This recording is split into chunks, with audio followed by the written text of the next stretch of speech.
Die 33 Reden von Saint-Germain von Godfrey King. Anrufung.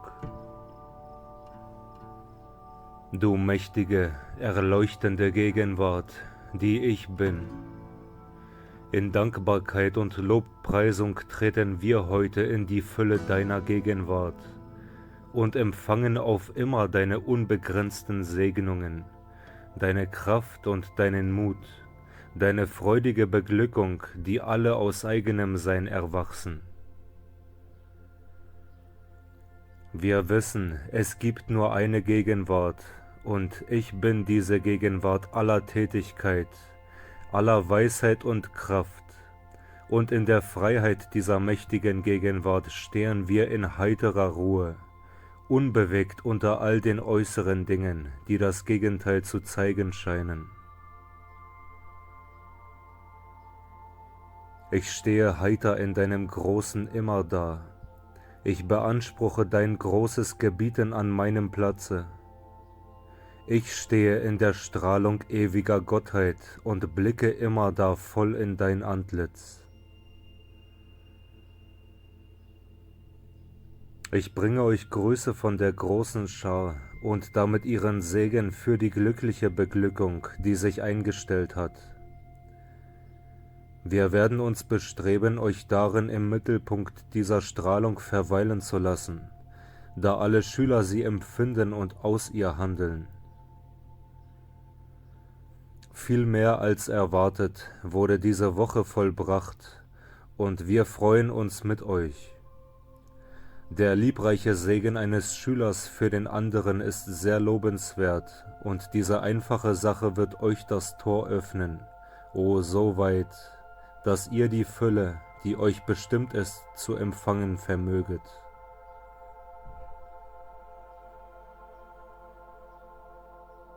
Die Rede 18. Es würde mich sehr freuen, wenn jeder Schüler gerade in dieser Zeit mit aller Freude, die er aufzubringen vermag, die Feststellung benutzte: Ich bin, ich bin, ich weiß, ich bin die Benutzung von Gottes unbegrenztem Reichtum. Hier möchte ich erklären: Steht eine Gruppe von Schülern im Einklang, arbeitet nach dem gleichen Leitgedanken und benutzt diese Feststellung, so bringen sie diesen großen Reichtum nicht bloß in ihre eigene Welt und zu ihrer Verwendung, sondern segnen damit auch ihre Mitschüler, weil ich die Gegenwart in einem jeden bin. Das ist die mächtige Kraft gemeinsamer Tat. Die Schüler, die einander liebreich segnen, befinden sich in Wirklichkeit in der Umarmung der großen Ich Bin-Gegenwart. Und wenn sie ihre Tätigkeit anerkennen, so gebieten sie den gleichen Segen und die gleiche Tätigkeit auch für die anderen Schüler, die sie selber sind. Das ist die richtige Haltung und wird sie aufrichtig beibehalten im Herzen eines jeden, so wird keiner innerhalb dieser Umarmung irgendetwas Gutes entbehren müssen.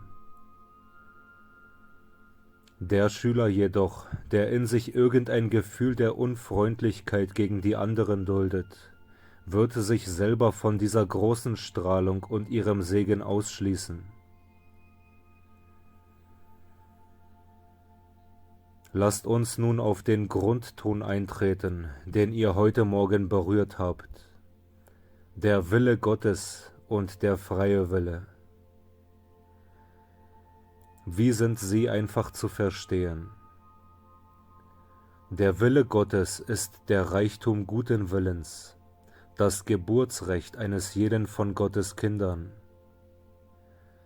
Erstrebt ihr in der Benutzung der mächtigen Ich-Bin-Gegenwart aufrichtig das Licht, so könnt ihr unmöglich etwas anderes tun als den Willen Gottes. Als Kinder von Gott Vater, der seinen Kindern freien Willen gegeben hat, damit sie selber wählen können, müssen sie verstehen, dass sie allein zu entscheiden haben, was in ihrem Leben und in ihrer Welt tätig und wirksam sein soll.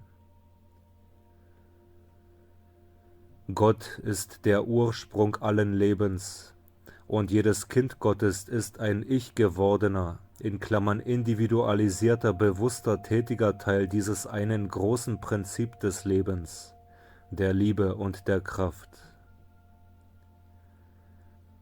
Gott hat die Obhut eines jeden seiner Kinder das wundervolle Bewusstsein gegeben, das allgegenwärtig und ewig spannkräftig ist, das in einen Brennpunkt zusammengezogen werden kann, um mit der Lichtfeder zu schreiben, oder das sich um die ganze Erde ausdehnen kann.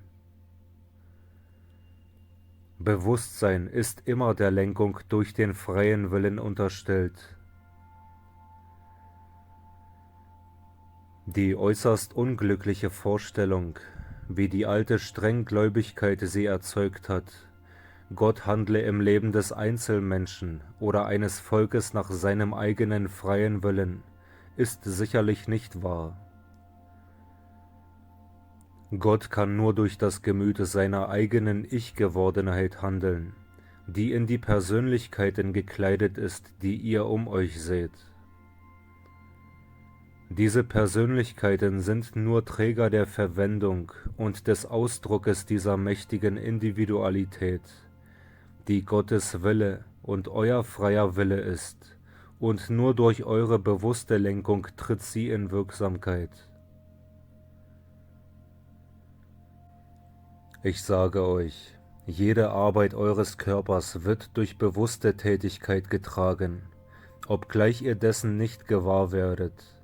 Doch dringt ihr immer tiefer in das Bewusstsein der mächtigen Ich-Bin-Gegenwart, so werdet ihr begreifen lernen, dass ohne selbstbewusste Tätigkeit kein äußeres Geschehen stattfinden kann.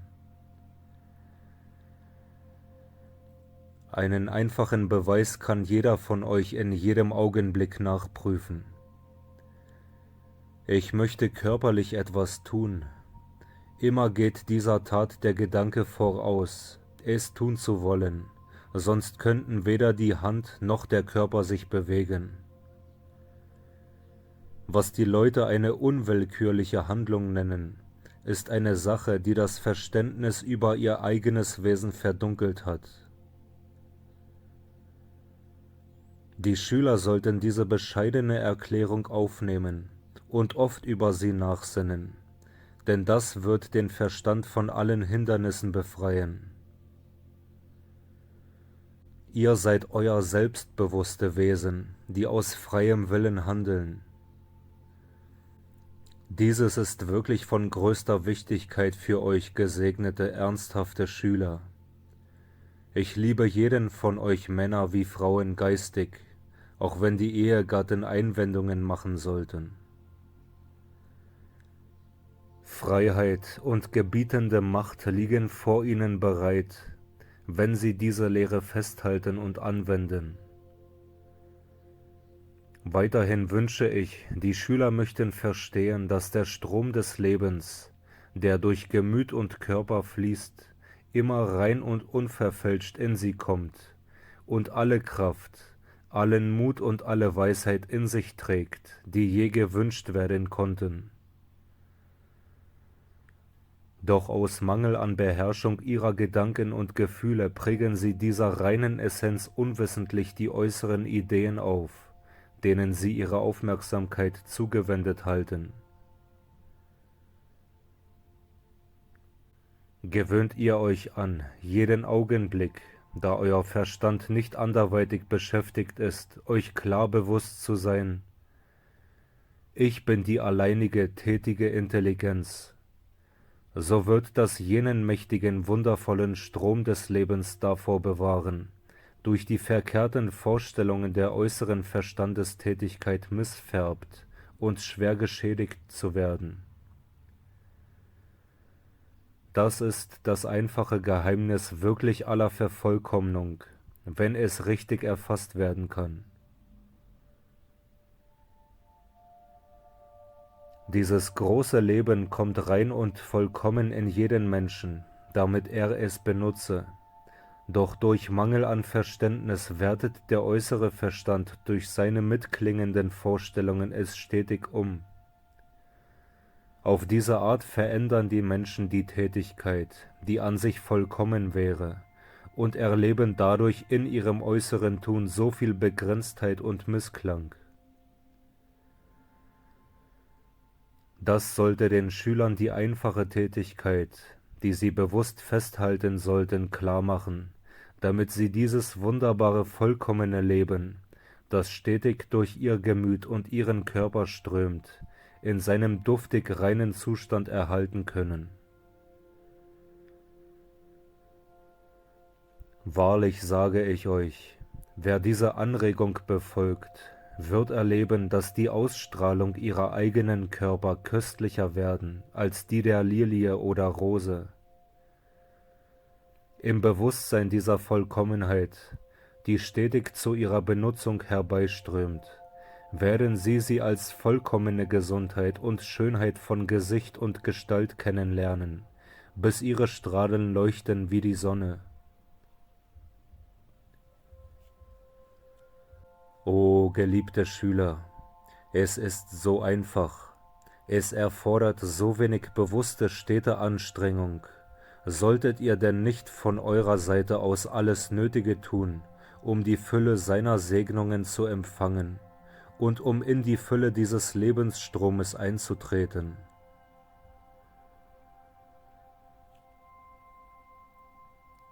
In der Tätigkeit des Ostens gab es eine geheime Gemeinschaft, die zuerst in China sich bildete, die herrlich im Lichte verweilte, bis der eine, damals den Orden leitete, während eines furchtbaren Krieges dachte, seine innig geliebte Tochter sei durch einen Engländer getötet worden. Das war nicht geschehen. Doch die finsteren Gedanken des Leiters verursachten den Zusammenbruch des Ordens, und die Bilder von Fu Manchu, von denen meines Wissens 4 geschaffen wurden, schildern dieses Geschehen der äußeren Welt und zeigen, wie das Licht verzerrt werden kann durch etwas, das Rachegefühle auslöst.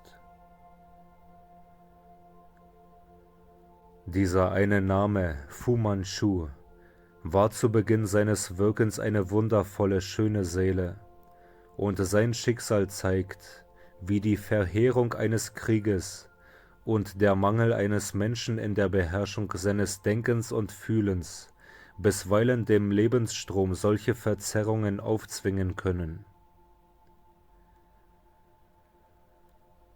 Nun etwas in Verbindung mit der Tätigkeit in Südamerika, deren gegenwärtige Erfolge freudig beachtet werden. Ehe dort unser Werk begonnen wurde, bezweifelten außer Nada und mir selber die meisten, es werde möglich sein, in dieser geschäftigen westlichen Welt einen Strahlenmittelpunkt zu schaffen. Doch sie wussten nichts von unserer langen Zusammenarbeit. Ich sagte auf meine eigene Verantwortung, ich will es versuchen. Nun habe ich die volle Mitarbeit aller, die hätten zweifeln können. Der Meister von Venus und Lanto standen uns auch bei. Ich sagte zu ihnen, die Zeit ist gekommen, da jene außerhalb der Geheimstätten zu wahren Sendboten des Lichtes gemacht werden können. Dank euer behielt ich Recht. Nun ersuche ich natürlich euch alle, mir weiter beizustehen in diesem Werk. Das beweist, dass es möglich ist, diese mächtige, tätige Gegenwart selbst inmitten eines Hagelsturmes aufzurichten. Immer behauptete ich, dieses sei möglich, stand aber meistens allein. Doch die Fähigkeit der Schüler, die Benutzung der Ich-Bin-Gegenwart aufzugreifen, macht gewaltige Dinge möglich. Und ich sage zu eurer Ermutigung aufrichtig, diesen wundervollen Zustand, der heute erreicht ist, aufrecht erhalten. So könnte geschehen, dass bald verschiedene dieser aufgestiegenen Wesen in unserer Mitte sitzen, so sichtbar wie eure eigenen stofflichen Körper und mit euch sprechen. Das ist nicht eine Sache des Verlangens der Schüler, sondern eher eine Vorbereitung darauf. Dieser gute Bruder wusste bis vor kurzem nichts davon und wurde doch während 30 Jahren vorbereitet. In der Hälfte dieser Zeit vollzog sich die Vorbereitung im Unsichtbaren, und es war für alle, die es beobachteten, eine erstaunliche schöne Sache. Frage: Vorige Nacht hörte ich in tiefer Meditation die Worte „in die Stadt Delhi". Antwort: Das bedeutet in Wirklichkeit in die Stadt des Lichtes. Frage: Montag, den 29. November 1932, hörte ich am Morgen vor der Rede und heute wieder vor der Rede die Worte Jesu: Ihr wart bei mir in meiner Trübsal, nun werdet ihr mich in meiner Herrlichkeit schauen und den Lohn sehen, den mein Vater gibt. Antwort: So wird es in deiner äußeren Erfahrung sein. Die Worte, die Jesus von Zeit zu Zeit sprach, können und werden alle irgendwann, irgendwo sprechen, und sie werden sich erfüllen, denn seine Worte waren zu allen Zeiten Leben und enthielten in sich das aufgestiegene oder vollkommene Leben.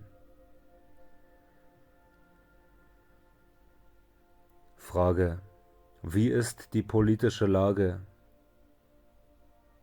Antwort: Es wird bei weitem nicht so viel erreicht durch das Element, das Eingang suchte, als sie erwarteten.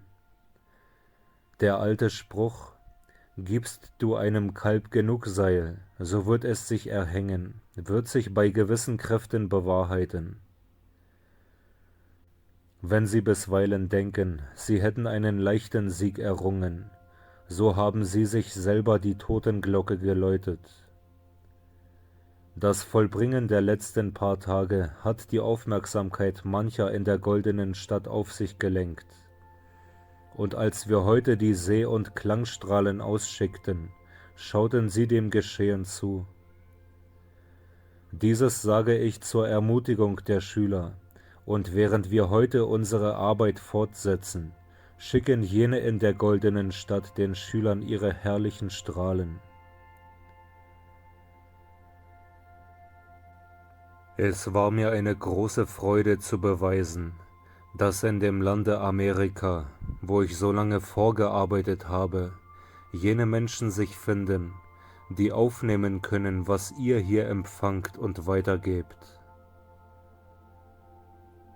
Die Meister von Venus haben das mit mir seit einiger Zeit gesehen. Das Tätigkeitsfeld der Kumara lag anders, doch sie beobachteten nun dieses Vollbringen. Jegliche Strahlung irgendwo im Weltall ergibt sich nur durch bewusste Ausschickung. Die universalen kosmischen Gesetze der Erde, welche durch das Gesetz der Erfahrung das Wachstum bewirken, tragen in sich selber das, was euch als Widerstand bekannt ist. Gäbe es keinen solchen Widerstand, so würde der Einzelne keine bewussten Anstrengungen machen, und das würde ihn verunmöglichen, sein Erkennen zu erweitern oder in des Vaters Haus, aus dem die Kinder der Erde sich verirrt haben, heimzukehren. Widerstand hat jedoch nichts zu tun mit Missklang. Widerstand ist ein natürliches Gesetz. Missklang ist eine menschliche Schöpfung. Im Weltall gibt es keinen Missklang, außer jenem, den die Persönlichkeit erzeugt. Haltet das dynamische Bewusstsein fest. Ich bin der reine Geist Gottes in jedem der hier Anwesenden.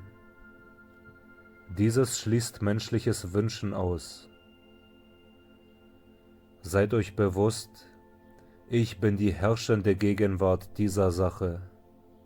Der Wunsch regt sich zuerst im Gemüt, und wenn ihr euch fest bewusst macht, ich bin der reine Geist Gottes, so verzerrt das den Gedanken und hält das menschliche Gemüt vom Wunsche gänzlich frei. Wenn sich die Flüssigkeit in der Hand verdichtet, so bewertet sie unverzüglich als flüssiges Licht, und sie wird sich als solches offenbaren. Gebietet diese Eigenschaft, ehe ihr mit der Verdichtung beginnt. Ein Schüler sollte nicht erwarten, die gleiche Tätigkeit zu erfahren wie ein anderer. Es ist nicht vorgesehen, dass die Schüler in gleicher Weise sehen oder empfinden. Es gibt keinen Augenblick des Tages, da wir uns im Geiste nicht etwas vor Augen stellen, denn die Kraft des Sehvermögens wirkt zu allen Zeiten. Haltet nun alles aus eurem Gemüte fern, mit Ausnahme des Bildes dessen, was ihr ernstlich wollt, denn einzig um dieses habt ihr euch zu kümmern. Lasst eure Aufmerksamkeit nicht von der Nichtigkeit des Scheines angelockt und gefesselt werden.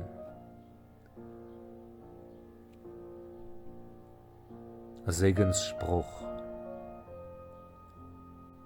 In großer Ergebenheit, unsere Herzen voller Liebe, in der Fülle unserer Verehrung der Gottgegenwart, die ich bin, des aufgestiegenen Jesus Christus, lobpreisen wir und danken für die tragende Gegenwart, die das Gute jeder Art in dieser Strahlung hält, von der wir stündlich empfangen. Du mächtige Gegenwart, da wir uns in deiner mächtigen Umarmung finden, werden wir erfüllt mit deiner strahlenden Intelligenz, deiner wundervollen Kraft, deinem unüberwindlichen Mut, stetig innerhalb deines mächtigen Lichtes zu verweilen. Wir danken dir.